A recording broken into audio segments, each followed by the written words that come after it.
ajwe n'amakuru nabonye mbwira umuprofeti umwe twari turi kumwe tabwaye si ibintu umuco bibamo aho nyirabukwe na sebukwe bakubaka umuhungu mu ibingibi bikwiye mu muco isuka ikibindi iki bivunjamo amafaranga uyaduhe guhaguruka arabeshya yavuze ko wabapfuye baze jenoside isi yazize agisida bakeneye iki bakeneye kubanza bagatuza bakamenya ko gusakuza atari wo muti icya kabiri bakamenya ko bashobora kugenda buriya hari uburyo ushobora kugenda neza buriya wari wabona imbeba ishobora kurya umuntu ihuha kandi ikakurya ashyigikira korari undi ati mu muvugabutumwa ndi umupasiteri icyo gihe hari igihe ubikora imana yambwiye ko izanya akeyo byose birandikwa mw'ijuru. Bakunzi babirandikwa TV aho muherereye hose ku isi mu bihugu byanyu bitandukanye mbanje kubasuhuza nge uri kuri mikoro ni Aime Shadia. Mbanje kwihanganisha n'abantu batameze neza aho bitagenda neza muhumure Uwiteka Imana Nyiringabo ari kumwe namwe. Kuri kamera ya Birandikwa TV twongeye kugira umugisha wo kubona umubyeyi wacu dukunda Pastor Fanny. Imana iduhaye imbaraga zo kongera kubonana nawe turamwakiriye kuri Birandikwa TV. Ni karibu Pastor, muraho neza? Muraho neza. Yesu ashimwe cyane. Umeze neza se? Byose birandikwa. Byose birandikwa. Ibiri mu mwijima, ibiri mu mucyo byose birandikwa. Rero no mu mutima nimeze neza kuko Yesu ampaye kumera neza. Amina. Tugize umugisha wo kukubona rero, mbere ya byose dushyire mu isengesho twinjire mu kiganiro. Mana data wa twese tugarutse imbere yawe kugira ngo ubashe kuganza mu mitima yacu umwami ukize ubugingo bwacu, utwejesha amaraso yawe Yesu kugira ngo tubashe kuba udutinya icyaha kandi tugera imbere yawe data tugashinga umushitsi.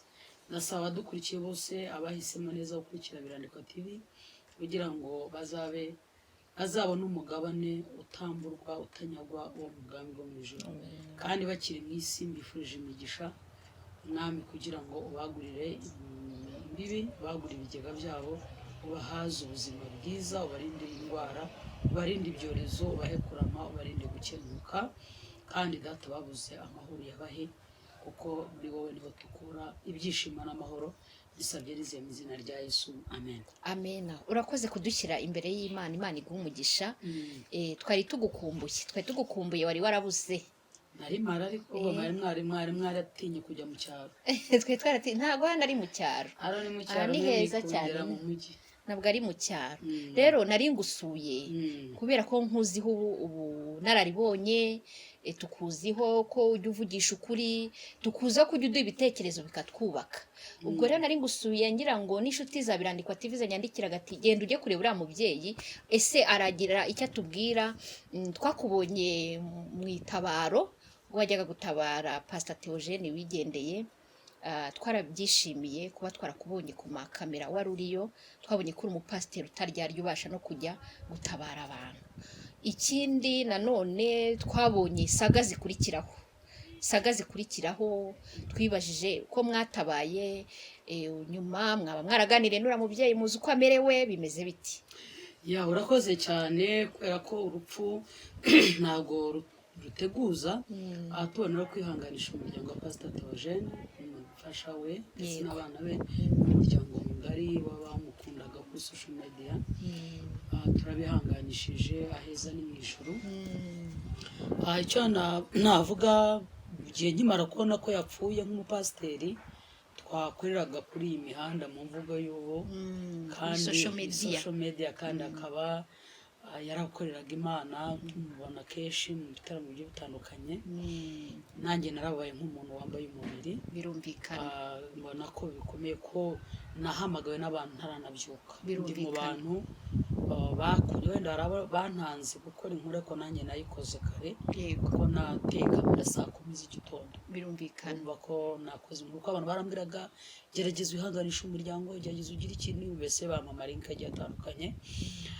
Nyuma yabwo rero ko bari bategereje nyine gushyingura, yewe nuko umuco wacu w'Ikinyarwanda aba umuco gutabara, kujya ku kiriyo, ijoro ryo ku kiriyo nagiye ari ku wa kabiri buke bari bushyingure.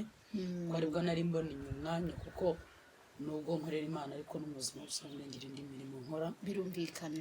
noneho rero mbonye umwanya nibwo nagiye njya ku ijoro ryo kwibuka tugera mu rugo, umugore ntabwo ari kumubona kubera ko yari ari ahantu kandi ndamwumva, hari abantu benshi cyane bari aho, natashye duhura n'intambara n'imbogamizi, natwe yagisida nyine y'urupfu, naje mbwira abo turi ko ndababwira nti muramenye mugende neza kuko Satani aba yitambitse mu bintu by'urupfu, yego, kuko ntabwo urupfu nka rushaka abo rugomba kwisasira. birumvikana. Noneho biba ngombwa ko turaza imodoka ituzimiraho, batiri irazima, kuva bazi ku rugo, kuva ku rugo kwa Theogene ahantu hamanuka, yego, twamanutse dukoresha amatelefone tumurika, tugeze muri kaburimbo irazima, kuva kuri kaburimbo kugera Rusine twarasunika turasunika tuyisiga Rusine,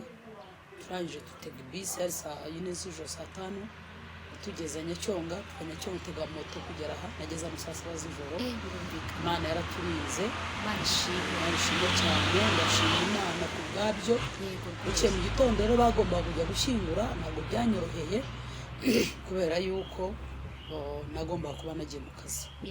Nagiye mu kazi, ariko inkuru zose zo kwirimbi nazikurikiye kandi nanjye mbahereje abanjye, ndetse n'inkunga yanjye ijyanye no kuba natabara narayikoze. Wenda hari mesaje zagiye zitambuka umuntu wese atamenya, ariko arayikoze. Mu by'ukuri rero insaga zakurikiyeho numvise bintunguye. Ziriya saga nizo nshaka ko tuvugaho. Urumva zaravuzwe, Birandikwa TV nayo izivugaho. Nagiye ngerageza guhamagara abantu ku matelefone, ndi kubanenga, ngiye narabanengaga kuko nabonaga atari igihe cyo kuvuga, nabonaga atari igihe cyo guhita ugaragaza akababaro kawe n'umubyeyi nawe akiri mu bindi bikomere by'uko yapfakaye n'abana baye imfubyi. Hanyuma nge namaze kumenya amakuru, ntabwo ndi bujye kuvuga nk'abantu bavuga ibintu batazi. Amakuru y'uriya muntu witwa Viva, yitwa Uwarugira Emmanuel, avuga ko ari umuvandimwe ariko Theogene akaba yarasize atamuvuzeho. Ibi bintu bibira trendinga ku macano menshi atandukanye, ariko yewe nari ndi kwibaza, ari nacyo cyanzanye kugira ngo ugire icyo bivuga nk'umubyeyi twizera. Iyo ubona uriya muryango wa Pastor Theogene bita ko ari kwa nyina wabo, ukareba uriya witwa Uwarugira Emmanuel na nyina wabo, wabonye ko hari indi televiziyo yagiye gufata amakuru i Butare, nkawe w'umusesenguzi kandi ufite umwuka wera w'Imana n'ubunararibonye, ubona uriya muryango ugamije iki? Urakoze. Icyambere cyo icyambere ndabonamo ibintu bibiri. Mbonamo gushaka kugira ngo habeho, ariko byose ntabwo ari umuryango ubikora, ni imbaraga z'abadayimoni, ni Satani. Harimo kuba Satani ashaka kugira ngo yice izina Pastor Theogene asize yubatse. Yego. Noneho amwereke ikinyoma, ko yari ikinyoma afite, yapfuye adashyize ahagaragara. Yego. Kandi mbere yo kuvuga icya kabiri, buriya nabwira abantu n'ubu n'ejo nahoze mbivuga, buriya umugabo apfana ukuri agapfana n'ikinyoma. Ngo iki? Umugabo apfana ukuri agapfana n'ikinyoma. Yego. Kuki atapfana ukuri gusa se? Iyo utagira ubuntu, n'ubuntu, yego, ubuntu wo kugira ngo ubashe gufata ikinyoma ngo ugihindure ukuri, biragoye. N'icyo kintu cyabaye rero, si igitangaza kuba Pastor Theogene yarabeshye, nicyo shatse kuvuga. Ntabwo dukeneye kumenya ibyo yabeshye, kuko umuntu agira ukuri akagira n'ikinyoma. Yego. Uyu muryango kuba ibi numva ibyo n'ubu ndavuga ngo ntabwo ari ngombwa kuza kuvuga ngo warasuzugwa waratawe n'itangazamakuru. Yego. Niba uriya ari muri umuna wa Pastor, nagende yegere umugore wawe, ajye mu rugo kwande kwa Theogene, ariko urupfu rumaze gushira mu bantu. Hari amakuru rero tumvishe kuri ikiganiro twagiranye kuri telefone, uriya mugabo ndetse na nyina wabo yarabyivugiye mu cyaro ko basuzuguye. Reka tubanze babanje gusuzugurwa bataranashyingura, ko ku buryo bamwe bacitse bati ko atatuvuga turi mu rugo mu kwibuka mu kiriyo, ko atatuvuga mu rusengero, mbese bagira icyo kintu cy'uko bari bakeneye ibyubahiro batahawe. naho se reka tuvugane Shadiye, turebe umuryango mugari Pastor Theogene yari afite. Hari abo kuri social media bo mu itorero, abo ni abantu bamubaye hafi mu gihe yavugaga ko adafite umuryango. Hari ba nyina, hari abiswe baje mu cyimbo cyo kuba mama we, hari n'abaje mu cyimbo cyo kuba papa we, yego, hari n'abaje bavuga ati Pastor uduhuje amateka, yego, reka tugiye nzishyurira abana. Hari n'abamwubakiye, yego, baturutse mu magambo ubwe yasohoye. yego, abo bose umugore yababonye nk'abavandimwe. Yego. Uyu munsi njyewe umugore wa Pastor Theogene ndamukora icyasha cyane, kubera ko niba muri umukuru wabo atarigeze abavuga nuko ntacyo bari bamumariye. yego, Ntacyo bari bamaze, nta gitoke, nta mutobe, banyoye supadipe bahari. yego, Niba batari bahari aho bari bazwi, n'ubundi bari bazwi umuryango, n'ubundi bagombaga gusubira mu muryango, urupfu rwararangiye. Ikindi uyu muryango nanjye ndiheraho, nageze mu rugo rwabo, yego, byari bigoye no kubona aho ukandagira, yego, sibyo? Abateguraga urupfu ni ya miryango migari dufite, yego, sibyo Shadi? Ndabyumva. Ubafite wowe? ndabafite, Uyu munsi ushobora kugira pate ariko ugasanga bari mu kirori cyawe, n'abantu mudafite icyo mupfana. cyane rwose, Ko na Yesu yavuze ngo bene data naba tubana umunsi ku wundi bumva ijambo ryanjye bakajya gute, bakarikurikiza, abavandimwe barumuna bashiki ba Pastor Theogene niba abandi yavugaga ngo ndashonje bakamugaburira. yego, Yapfuye rero umugore ari mu gahinda, yego, ariho ararira. yego, Marita yigeze abwira ijambo Yesu ngo Lazaro yarapfuye ndetse aranuka. Nuvuga ngo umutima wa Marita yari yanutse, yari yaboze kubera ko ntago yumva ko umucunguzi yamuzura, Yesu yamuzura. Muri we yapfuye, yapfanye nawe. Uyu mugore nawe yarapfuye mu marangamutima, nta mwanya afite wo kubona umuntu ngo ni mwene wabo. Araca agasanga hari kana kariho arategura, yazanga ati twega turakora bije y'ibizakorwa muki. Bari bahari, hari inama zari ziri inyuma jewe z'abantu nabonaga kabisa, nkabona nanjye we nkibaza aba bastari baje mu rupfu rwa Pastor Theogene gute. Bari bahari inyuma, bari mu nama, yego, babamenya neboneye Cita twarahuye, arambwira ati kutashye kare, ni naje kare ndatashye nakuri. Bari bansabiri n'abasabe nibyo wari uyoboye n'inama. Ego bari baraho ngaho, bari bakora inama, igikorwa Sabe yakoze n'abandi bagenzi be yoruganije, n'abandi imbati bari bicaye aho. Ni ukuvuga ngo ni igikorwa cy'ubuvandimwe, bavandimwe bari aho ngaho. Aba bavandimwe Sabe aramenya muri umuntu wa Pastor Theogene, yego, Cita aramenya nyina wabo gute. ngaho hari ikintu Ndashaka kujya amasobanure gato, urabyumva mbere kuvuga. Uyu mudamu nasohoka, yego, arahura nawe ndumubwira ati duhe izina rya Pastor. Baba ni nta kuko ntibigeze bahagera n'ubundi, ntibigeze baza mwitoro saba diakori saba bavuga butumwa ngwitore barira baza.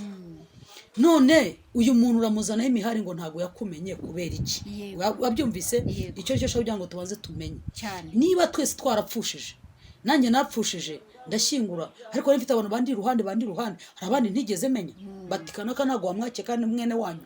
Ariko nyuma yo gushyingura bazaga kugira gute, bazaga kutuyagira, kuduha pole, indabo kwirimbi hariya, hari n'abatashye batazishyizeho. Njyewe hari abapasiteri nzi bari bahari b'abastari batigeze babona aho binjira ngo basesere. Niba batarabonye aho basesera ngo binjire, urahera uvuga ngo bakwimye ijambo. Niba batari kwimye, fata umuryango mujye kwa Pastor Theogene ubu muri iyi minsi, turebe ko banga kukwakira. None nurangiza ubabwira uti aba bana ndi se wabo, bame tujya gushyira ururabo irubora, tujye rusororo, mufate imodoka, nushaka uhamagara amacano yose azaza, ushyireho ururabo. Nibwo warashaka gushyira iyi kamera Theogene yayikoreye igihe kirekire kugira ngo ibihari. Uyu rero ashaka gusenya ibyo yubatse kugira ngo nawe akuzwe. Rero mbere ntabwo yabigeraho Bure- ubona nyine, yabigeraho ntabwo yabigeraho na mbere rero kera igihe yari akennye ntabwo yigeze bagaragaye ko ari aho amgize gute afatika. Twese iyo umuntu afite aho ageze ntabwo abura abavandimwe. Icya gatatu kuba muvukana kuri nyoko mudahuje so, umuntu wese afite amateka y'ubuzima bwe. Nawe uriho uvuga ufite ikinyoma muri wowe harimo n'ukuri. Nuhishira ikinyoma cya mugenzi wawe nawe nuko we rero yarapfuye nta mpamvu yo kumukurikiza ibinyoma, kutubwira ngo yarakubeshya ngo urumuvandimwe ntacyo byatumarira. none se tukoma urusyo n'ingasiya iyo witegereje uriya muntu ushaka kwamamarira ku murambo, reka tuvuge gutyo, umuryango wa Pastor Theogene ukomeze kwihangana, akaba avuga ko ari murumuna we buriya yaje kuri kamera, iyo umubona ubona agambiriye iki. Nge uruhande rumwe nabona agahinda ko ashaka kuba afite agahinda na trauma, ubona ikintu agambiriye nyirizina n'uriya muryango ari ikihe? Buriya rero Shadia, Karame. Abanyarwanda tugira amateka maremare, yego kandi aya mateka ni maremare, Yego. kandi aracyari mu mitima yacu no mu bana. No mu bana. Nitutagira Kristo ngo adukuremo igikomere cy'amateka. Niba ndavuga ngo yararokotse jenoside yakorewe Abatutsi kandi akagaruka yarivugiye ko bose bashize yamaririje, yego undi akagaruka avuga ko we ariho ise yapfuye azize agisida, ushatse kuvuga iki? aje gusenya iby'umuvandimwe yubatse. Hagati kandi niba se wa Pastor Theogene yarapfuye, yaba arazize agisida yaba arazize jenoside, ibyo ntabwo bitureba, ariko yarapfuye. Hanyuma niba mama wanyu yarashatse undi mugabo akaba ari wowe wakubyaye, wagumanye amateka yo kwa so, uyu nawe niba n'ikinyoma akakigumana, niba cyaramwishyuriye abana be bakarya bakahaga kikamwambikira umugore wakwiturije. Aya mateka nicyo kibazo. Aya mateka duhishira niyo yazabiranyije uburakari, yego ngo guhaguruka arabeshya, yavuze ko wabapfuye baze jenoside isi yazize agisida. ariko Theogene ubwe akiriho ntabwo yigeze avuga ko se yazize jenoside.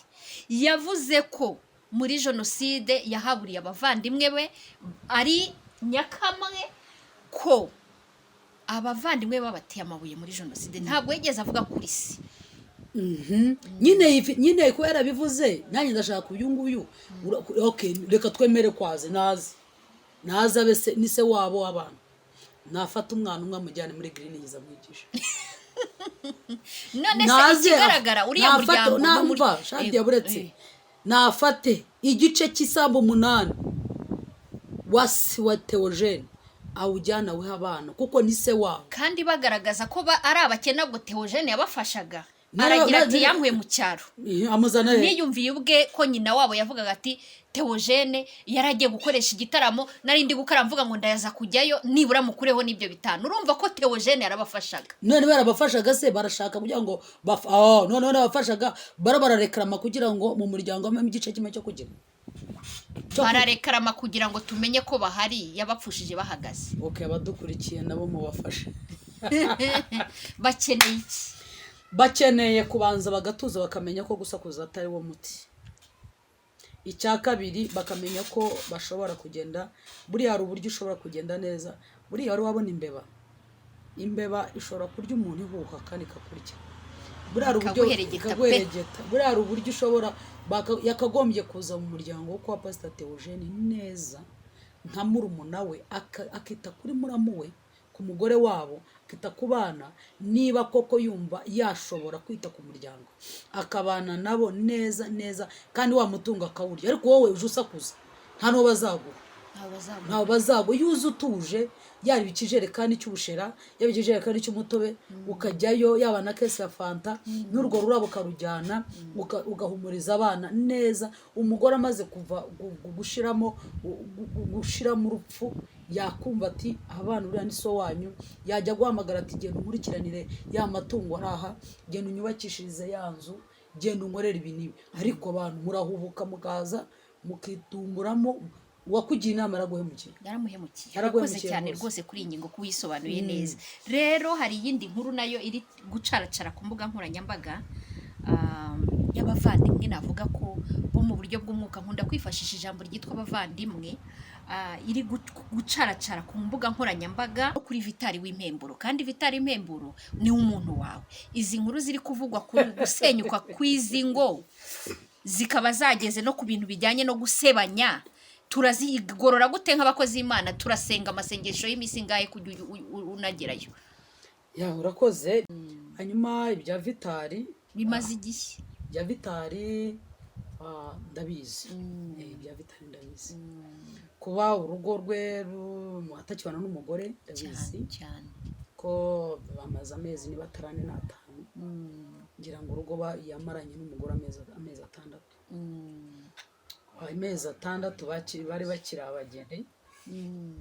Nahamagawe na parewe arambaza arambwira ati wamenye inkuru y'ibintu, ariko hari hashize iminsi taramumagara arambwira ati madame yambwiye ngo arashaka tuzaza kubasura. Yego. Ariko atubwira ku cyumweru kandi twari kwitorera iwacu tugira amateraniro abiri. Mbura umwanya ndamubwira rero ko muzaza muri couple, reka nanjye negure pasiteri. Yego. Noneho muzaze natwe duhari twembi. Noneho ndabwira twareba mu mibyizi kuko ku cyumweru ntabwo bikunda. Arambwira ati nta kibazo. Nyuma twaje ujyana mu ivugabutumwa Ruhango. Yego. Twari umwana abana twari tugiye gufasha. Tugarutse twari duhaha ibintu, tuhaha Ruhango duhahira aba bana. Nawe arangije atagura amasafuriya. Ndangije ndamutuma mbwira n'undi abana bari nanjye mugere mugura amasafuriya. Ati aya masafuriya akomeye. Ndamubwira nizo kuri umuhango nizo guhahira urugo. Yego. Ati yego. Ndangije ndamubwira nti ese mumeze neza mu rugo? Ngira ngo tugenda mu modoka nago ngenda turi equipe. Yego. Arambwira ati tumeze neza nta kibazo. Birangira uko ntabwo nigeze mbyinjiramo. Nyuma rero naje kumva parewe ampamagaye ati se wamenye amakuru ko Vitali nayoze. Ahita arambwira ati Vitali yavuye ku kazi bacuruza amatelefone. Atavuye kugura umugore telefone, aje asanga umugore ntawe ari. Kimara kubimbwira byabaye ngombwa ko muhamagara, arama detaye zose biranungura kuko ari umukobwa, ariko ntabwo byananunguye cyane, wenda ntabwo ndivuga birebire. Yego. Kubera ko imyubakire yabo harimo ikibazo.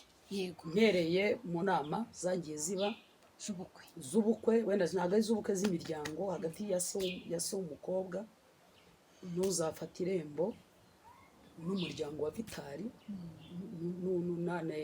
n'usabira Vitali. Nabo ubwabo barabizi harimo ikinyoma. Kinyoma byo ubwanjye narababajije ko nanjye narinjemo barampamagara. Mbaza umugabo mbaza sebukwe iki niki uriho ushaka gukora umukwe wawe, sindi bukivuge. Abaye ari wowe. Yego. Nawe uko wasabye ukajya kwa sobukwe, icyo uri gukorera umukwe wawe nawe bakaba barakigukoreye, bari kwitwara uti. Yego. Yubika umutwe. Ariko message zariwe yandikirana na fiancé we na nyirabukwe byaragaragaraga. Yego. Migiraho dute. Ikindi nonge ugira dute ni igihe cyo kujya guca mu irembo nako gufatire nako kwerekanwa. Hari abantu twari turi kumwe mu Rwanda muzi uburyo bajya gufata irembo ibisabwa. Yego. Natangajwe n'amakuru nabonye mbwira umuprofeti umwe twari turi kumwe, tabwa si ibintu umuco bibamo. Aho nyirabukwe na sebukwe bakubaka umuhungu mu ibingibi bikwiye mu muco, isuka, ikibindi, iki bivunjamo amafaranga uyaduhe. Ndi mu bantu bagiye gufata irembo, nta kibindi twajyanye nta suka twajyanye ko amafaranga bari bayatwaye. Birantusha bitewe n'ahantu birumvikana. Urwo rugo yari umugabo umwe umukozi w'Imana ndamubwira si ibintu, arambwira ati simbizi. Yego. Tangije dukomeza ku byo sinabyitaho kugeza igihe cy'ubukwe. Bategura ubukwe byarunduru. Tugeze mu gutera igikumwe ku murenge wa Kinyinya. Twanamye ku murenge wa Kinyinya, ngeraho jyewe ubwanjye mbaza Vitali se muratwakirira he? Ati bundi kwakira bikenewe wabo umukobwa. Yego. Negera nyirabukwe ndamubaza ni muratwakira ngo ntago mbizi. Negera umukobwa nimuratwakira ngo ntago mbizi hirya ngo bagiye kubivana mu gatenga ukibaza twashoje saa 10 kuva mu gatenga kugera ikagugu ntago bitwara amasango na ambutiyaje bakiriye abantu saa 1 niyo yabambutiyaje abahari bari babikurikiye barahari tararababara ngera ndamubwira Vitali na Pastor Cedric ndamubwira ni turagenda mbwira rero Vitali fata umugeni wawe ugende ushaka wakira abakwe wawe harimo n'undi mupasite bita Janvier n'abarabizi ntabwo yashakana atera umukobwa amujyanye bahita batuga ngo dore ngo ni hari baradukatisha badukora amacenga kabisa kikanga kugezaho Vitali yanze kurya ibiryo byo kwasi yabuze apeti je nigiye we na Pastor Cedric twamuke ku muhanda ubaha umvire ugende kubera ukuntu bari bitwaye ku munsi w'ubutwebwe rwose w'igikumi birangira agenda buri gicupa cy'amazi abari cyangwa yarya tutera burage turasoza turasenga turataha tugera ku munsi wa mariage byabaye muri mariage ibyasubiye inyuma ntago mbizi kuko twakoze ibyo tugomba gukora turataha urugo ntago nari kujya kubwira umwana w'umusore ngo mubanye mute sinigeze nabibonye gutya ariko urumva rero nyuma numvise ako kantu mbaza Vitali niki kuko ndibuka ko Vitali ari ijambo namubwira nubwo kwasoboka gukoza ibi bintu birimo cyane cyane nyina cyane kuko umugore yashatse yubakira umwana birumvikana niba Shadi ndakumva niba umukobwa ko naramubajije umuhungu namubajije nyuma namaze se mwagiye kugera mu rugo tujya kugera mu rugo bataraza kudutekesha siko babanza niko bigenda ntibaje kubatekesha ntibagiye no kugera mu rugo ko ntibaje kubatekesha niba utaraje gutekesha abana nyuma ukaza umukwe wawe adahari uje gukora iki ni ikibazo si ikibazo ni ikibazo uje gukora iki mu rugo umukwe ntahari kandi wigeze uza kubatekesha birumvikana utwo rero abimbwiye ndikanga nongera nsubiza kuri wa muco wo kuvuga ngo ibyo mwagombaga kuzana mu bivunja amafaranga mungu ndamubaza ntange ndamurira ncaye irya mwese ibyo niko byashoboka ati nuko byagenze nyereka ndamubaza ese ndamubwira ntuzicisha umugore wawe inzara ntuzakora ibi n'ibi mungu ambwira utudetaye bagiye bapfa ni nk'utwo nawe waba yego birumvikana buriya ari amahame umugabo wese agira nibyo ntabwo wafata waba waguriye umugore umwenda ngo nurangiza ubonane muri umuna w'umugore ugurira urukweto wongera ubone arutanga bari kubinenga abijyana arongera agaruka n'utundi twishenda atavuga ko byabaye ngombwa mpita ndamubaza aranyereka ndamaze se mwari mwicarana mugaragaze yagiye mwarica ati ntabwo tugeze twicara none atangira ndamubwira arya screenshot ya message yego bandikiranaga amubaza twapfuki ati ntacyo byose abimwereka nza kumva amajwi hawe n'umuntu amarikode aramba ubwo yari mukuru umugore wa Diane mukuru wa Diane aganira n'undi mudamu byambabaje kuko uwo muntu wabimpaye yarampamagaye arambwira ati ntabwo ndi muvuge birumvikana ariko arambwira ko byari biri ku mbuga nkoranyambaga ku ma group ya WhatsApp yego birumvikana ariko arakima ko n'umuntu w'inararibonye cyane ahita arambwira ati si ibintu wabyumvise si ibintu byafite urabizi ntabwo mbizi ko numvaga atari ngombwa arangije arazimpa ndazumva nsanga harimo ikinyoma ati buriya Vitali n'umugore ariko nkuruye nsanga harimo baravuga ibyo nzi yego muri ya nama baravuga ibyo nzi muri eta civile yego baravuga ibyo nzi niboneye yego ndagakurura bisesengura bitanda byihorera ariko nayo makuru ibindi byose namubwiye mu burenganzira bwawe yicare mu gihe cyangwa umugore yasohotse agasiga impeta agasiga impeta ntasiga ibindi ariko agasiga impeta hanyuma hari famiye yigeze ujya kubasura igezeyo irampamaga ko jyewe nateguraga kuzabasura ntarabasura. birababaje. Famiye igezeyo yari umugabo n'umugore, umugore arampamagara arambwira ati se wari wajya kwa Vitali? Ntabwo ndajya. Ese uriya mugore yaje kubaka mbese kwe atuzi ko atashyizemo amarido mu nzu? Ni ikibazo, ni question mark. Amamagara nyuma amaze kubimbwira ambwira Vitali rero wowe uzagura amarido. None se gutwikurura umugeni ntisinzi ko ibyinshi bitwara? Yego n'amarido ngo twese twagiye kumanika, ndabizi turayamanika tukanasasa. Bajya no gusasa.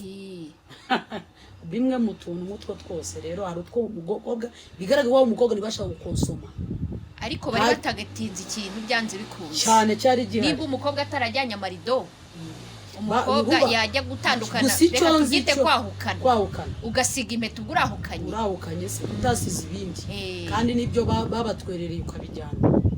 Urumva two twose nk'umugore uje kubaka kandi nk'umugore nka mama w'umwana hari ibintu wagombye kuba ati umwana wanjye uyu munsi ndakeka bataricaza Vitali ngo bicarane baganire. Kuba iyo ugiye gushaka ntabwo uba ugiye gushaka nyoko bukwe, isura y'umuntu kuko kimwe cyo cyari kinarimo. Birumvikana mu bigaragara mu rugo rwabo harimo ikibazo cy'amoko, akareka nkavuga yewe yari umuhanuzi buruba hari akabazo k'amoko, kandi amoko ntabwo yubaka. Bigaragara ko Vitali yakundaga umukobwa, ariko umukobwa yaramucenze kuko yari ukuntu yateranyaga, yaza akabwira Vitali ibintu by'iwabo, Vitali agakorana ishyaka ryo kugira ngo amushyigikire. Yagera iwabo n'akabacabiranya mu bindi. Kuko turi no mu nama naribyo nababwiye, ibi bigaragara ko umukobwa hari ibintu ababeshya, araza akabwira umukwe ibi, aragaruka akabwira umuhungu wanyu nawe iwanyu akababwira. Rero nk'umuntu mu bundi mu ngo zagatandukanye ntabwo ari kuri abatandukanye. Uyu muntu afite umuntu wamushutse kandi yaramuhemukiye. Ntabwo yamushutse, ndumva yaramutumye ahubwo ntiyamushutse. Mu biryo yajemo umuntu utarazanye amarido urumva ataratumye. Nta marido yamanitse kuko jyewe ni umuntu wakaragiye mu rugo rwawe. Arampamagara ambwira ati urugo rutarimo amarido, urugo rutarimo wowe byashoboka? Ntabwo bishoboka. N'utudetaye tw'ibirongoranwa bazana mu rugo hari Vitali birimo. Ibyo byose rero yenda inkwano ntabwo nakwa nkuko ntabwo nakobwa uko bako ntibibaho inkwano no gumvikane bw'abantu babiri. Ugomba kuvuga ngo kanaka yakoyaya nawe kwaya, ntabwo birimo ko mu nama nicyo kintu cyari kirimo. Ko ntabwo umuhungu yagombaga gukora dote ngo anayikorere n'iwabo yishyura ibintu byose. Birumvikana. Wowe rero urumva uyu mukobwa yakoze ibintu n'umuryango w'iwanyu mwarahemutse. Fata umuntu agasohora nta kintu dupfa na Vitali. Nahanga ni nkuko nawe dufite. Ni nkuko nanjye bimbabaje. Ntabwo ushobora kumbwira ngo umuntu asohoye miliyoni zingakoze mariage mu bisenyi mu mezi angahe? Mu mezi ane. Ubwo wenda utwo message nabwiye ni koko uvugishije ukuri nta kintu mwapfuye nca n'inyuma urareba mbaza n'abantu nabajije, kandi ndanagaye n'itorero ntabwo ryigeze rikemura ikibazo ryaho basengeraga basezeranye, ntabwo ryakemura ikibazo. Ntabwo babibamenyesheje. Barabibamenyesheje ubwo babogamye hamwe, kuko ntabwo ushobora kwicaza sebukwe umwicaze n'umukwe ko siwe mugore we. Abanze yicara umukobwa bavuga n'ibyo bapfa, basaba n'imbabazi. Umukobwa agenda avuga ati none se ku munsi wa mbere Vitali ajya mu rugo wabo yajyanywe n'umugore n'umukobwa wabo, n'undi nawe rero naza ko rero bagiranye amakimbirane bicarana, sibyo? Ubwo twanenga ahubwo umuryango, icyo ni icya mbere. Itorero yenda ryazanye nyuma ko burya itorero rifata iby'umuryango wazanye, ariko yo wumvise uruhande rumwe wumva impande zombi ibyo birumvikana. Hanyuma rero izi nkuru ziri kuvugwa kuri Vitali mu gusenywa ku rugo rwe, hajemo ijwi rya Brezil ari we nahereyeho. Brezil kuntu yinjiye mu rugo rwa Vitali ndashaka ko tubivugaho. Je ntago nabimenya kubera ko wenda niba bose basengera mu Gatenga, mu Gatenga yego bafite ibyo bahuriyeho. Niba umukobwa avuka mu Gatenga asenya mu gatenga, Vita asenya mu gatenga, Brezil asenya mu gatenga, ibirenze ibyo ntabyo nta yandi makuru ufite. ubwo wenda bafite utwo bahuriyeho naziba zidakomanya amahera. Izi nkuru zagiye ku mbuga nkoranyambaga zivuye se ko ibintu by'umuryango dusigaye tubishyira ku karubanda? Buriya nuko buriya iyo abantu banze gukemura ibibazo mu ibanga nibyo twariho tuvuga by'uriya muryango. Iyo abantu banze gukemura ikinga bagashaka kugikemura hanze haba hari ikintu.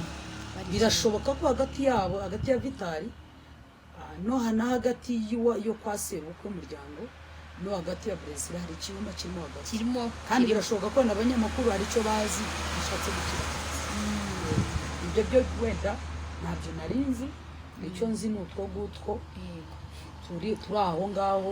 Izo nkuru zo kuri kandi byabaye aha, izo nkuru ziri guturuka kuri Emmy wa 3D avuga ko Brezil ashaka kuba yarabigizemo uruhare mu kuba yarasenye rura rugo, niho ziri guturuka. Ko yarushenye guteze ntabwo bari kwerura ngo bavuge ibyari byo. Narinzi ko ayo makuru ushaka kuba uyazi nk'inyanararibonye, urumva ko ni amakuru atarajya ku mugaragaro cyane. Ibuka Brezil yarabyaye zino kumbwira ati uzadusure na muri umwanya, ariko ni nkuko nako afite nabuze umwanya wo kujya kubasura, barashakanye ari abageni, ariko nibura rufite no mu mutima bose nayo bafite umutima na Brezil n'ufite umutima ko namusura n'undi kandi hari rarenga, ariko ibindi byabo by'ubuzima bwabo ntabwo mbizi, bahuriye ntabwo mbizi.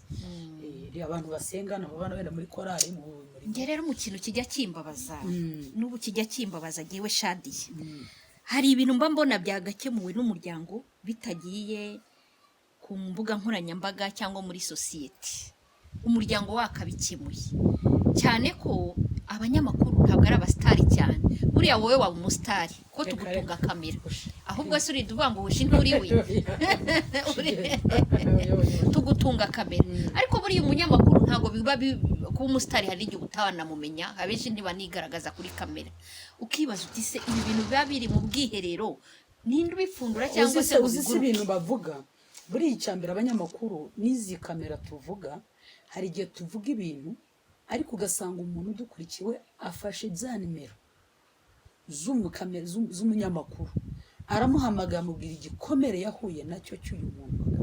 Ni nako bimeze. Ariko niba ndibuka hari igihe twize kugira saga mu minsi yashize, aho ugasanga umuntu aciye imbaraga arampamagaye ati njyewe umuntu runaka ati yaranterese, yego, ati kandi ari umukozi w'Imana ambwira ngo turyamane, atarangije afata ibitsina bye yifotora ataranyoherereza.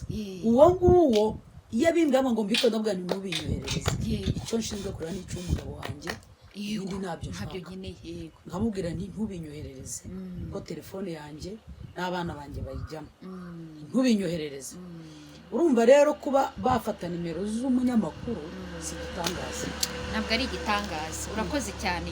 Nge rero ndi kwibaza nanone aba bantu bagenda basebanya, reka tubyite isebanya, gusebereza mu ruhame, kuba umuntu avuga ati umuntu yarikinishije kanaka ibitsina bye bijya hanze, tunabihuza na biriya byarangiranye n'ura mudamu wikini wakoze ibintu by'imibonano mpuzabitsina y'abantu babiri, umwe akabishyira ku karubanda.